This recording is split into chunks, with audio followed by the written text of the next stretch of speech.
Hey, what's up, everybody? I haven't done a video in a while. It's alright. I got some EDCs here, just to go over some things here. This one here is a Camillus. I got this when I was a teenager, so I've had it for a long time. I guess about 15, 16 years.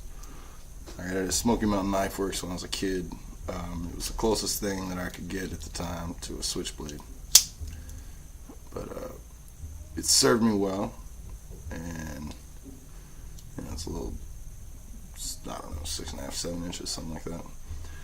But it was my first decent knife that I had to carry. Before that, it was like Jaguar butterflies and cheap Kid Italians and stuff like that. So before this, I actually had an Italian stiletto, which I ended up selling a few years back. I don't know. This one here, or actually next, was this Piranha bodyguard. When Piranha came out, I was super impressed, and I got an Excalibur, and it was awesome. And so I thought, well then, shit, I need an EDC from this company. So I bought this bodyguard. And I've used the shit out of this thing. S30V steel is a preference for me, I guess. That or 154 CM. I'm sure there are more steels now that are just as good. Any tool steel is great. But anyways, the spring is actually broken on this thing a few times. I've carried it nearly every day for the past 4 years, and I've used it as much as possible. I work in a bar. I've used the bottom to open countless amount of beer bottles. But the action on this thing and the use of the blade has just superseded anything else. It's been better than what anything I've expected it to be. So,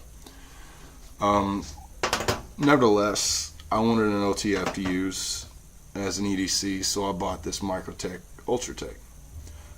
February of this year, and it had the bayonet grind, which I love. Thought it looked great, but the thing about this knife is the tip broke off cutting a cigar box, which is thin single ply wood. I was very disappointed in this. Not that I hold Microtech up to any special standard or anything. They're an automatic knife company, but this is an LMAX steel. It's supposed to be the new super steel of the year and all this jazz.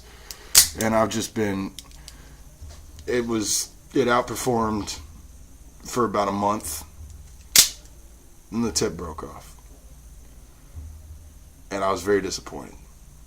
I'm going to send it back and have them regrind it. Apparently they will not replace the blade. They'll just regrind it for me, which is very disappointing.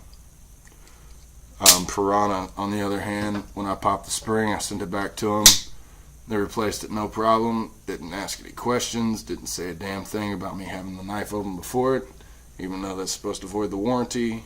But I opened it up and I stripped out the bottom hex head here and had to actually take a mini file and file a straight line across so I could just use a flathead and get it back in. They didn't say anything about that. They also didn't replace it, but at the same time, that was my own fault, and whatever. So after this failed on me and the tip broke, action's still great. The blade still holds an excellent edge on both sides. Nevertheless, it's embarrassing. Honestly, it's embarrassing to have a knife that doesn't have a tip on it. So I bought another bodyguard, and I got this one with a mirror finish, which is extremely rare because, for one, they only use S30V on their bodyguards. And I emailed the site that's available through Blade HQ and asked them if that is S30V or if it's 154 CM, and the reply only said we cannot put a mirror finish on an S30V blade. However, the way this blade is held up, I've been super impressed, and I've got no scratches on it. So it's either an anomaly for S30V, or it's 154 cm. Either way, I don't care. It's an awesome blade. And this thing has already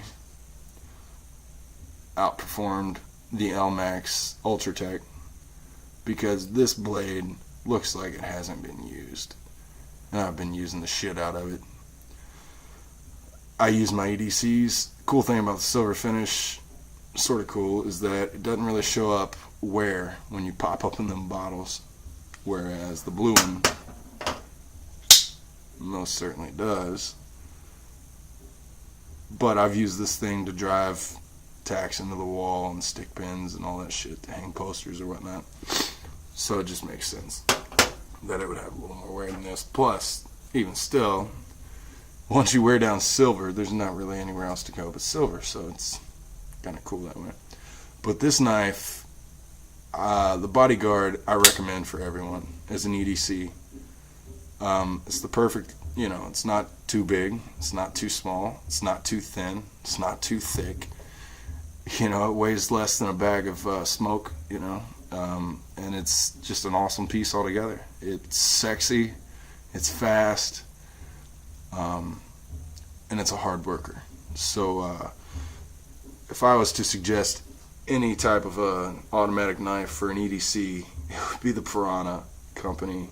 I've been more impressed with them than I've been with Benchmade, Microtech, Spyderco, you name it. Granted, these have been my only ones for EDC. However, I am a knife collector, and I've used plenty of knives throughout my life. So there's the video. Microtech, still a stellar company, and apparently a fella at a local knife shop here in Louisville, Kentucky has said that you know, it's what you get when you get a double-sided blade with no tip reinforcement. You're just gonna lose it at some point. Yeah, well, bullshit. Alright, I stabbed this thing through a penny the other day just to show my friend that it could do it. And granted, that's knife abuse, but it didn't hurt it at all, man. It doesn't even look like it didn't even set a burr into the blade. So, anyways, that's where I'm at. My real love for art knives is still with the Italians, and Picklock Pat is still the best at that, even though he's an American. But you know, Americans seem to have the top notch when it comes to innovation. So, but this thing here, man, beautiful knife, excellent design, totally copied off an Italian stiletto, which, as far as I'm concerned, is the primo design when it comes to a knife. Granted, you know, for functionality, practicality, whatever, it's might not be the best, but there's nothing that looks better than a stiletto. You know, it's a piece of art. Well, this one got the art thing down and got the practical use down, and I absolutely love this knife. Get yourself a Piranha. You won't regret spending the dough on it, I swear to fuck. Matter of fact, still after all the OTFs I've owned,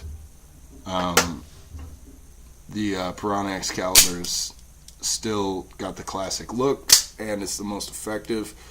This here, the Ultratech, I've heard so many people say, oh, they set the standard on blah, blah, blah, blah. Look, Tony is a great knife manufacturer, and he comes up with awesome designs, okay? Nothing should be criticized as far as his know-how or anything like that, but it's kind of expensive coolness, to be quite honest. Just given my experience with Piranha, you know, if you can afford to do a knife like this and it costs 120, 130 bucks, you should do that. And that's a lot better than spending an extra, you know, 100 just to, you know, get this name Microtech. Now, I will guarantee you this is better than any of the clones that are coming out. But even still, man, it was so disappointing. So I'll be mailing this off and getting that tip reground so that I can carry this again, prolong its use so that I can prolong this use. But you know, I do like to do that. I kind of like to go back and forth with my EDCs. However, this guy here at this point. It's in the same chest where I have my dad's, EDC, my Uncle Frank's EDC, my stepdad Jim's EDC, his grandfather's EDC, his father's EDC, my dad's EDC. Every knife that pretty much any male in my family has carried, luckily I have it in my collection, and that's where I pulled this out of just for this video. But I wanted to show you, as far as EDCs go, Piranha. I've pried with this thing. I've stabbed it in all kinds of shit. I've cut stuff with it. I've taken it hiking, camping. I've used it in the garden. It's done its job. Cutting boxes at work and whatnot. As I said, I do work in bars, so kind of need a knife on hand anytime I can. This one's been one of the coolest and sometimes most impressive amongst friends. However, even still, knowing what knives can do and knowing what they're used for, I'm happy to have this one, and I know that this will last me as long as this one has for daily use for the next 3+ years. I only say that, use the number 3, because that's how long I've had this in my back pocket, except for from February till June, when the tip broke off of this guy. So that'll be going back to Microtech soon and get it reground. Do love Microtech. I do love their innovation. I do love their style, and for the most part, I love their ethic. Any of the videos I've seen with interviews, though, of Tony Marfione, I've thought maybe a little more humbling of gestures on his part could be well received by collectors and users like me. So anyways, Piranha, top notch. Any American company, man. ProTech is awesome. I have used a Spyderco civilian until I traded it for another EDC that I ended up selling so that I could buy another collector knife, which I have upstairs. But anyways, have a good one.